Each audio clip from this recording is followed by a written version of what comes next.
If you're having trouble deactivating your account due to Facebook's changing settings, then this video is for you. Click on Settings and then click on Accounts Center with the Meta logo in the top left.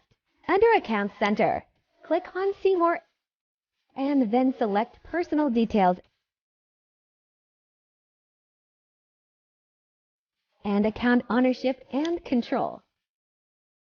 Click on Deactivation and then choose whether you want to delete or deactivate your account. Click Continue.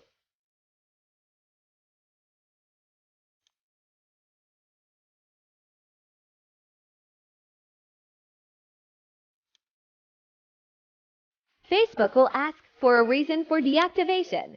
Choose the option I spend too much time on Facebook and then click Continue.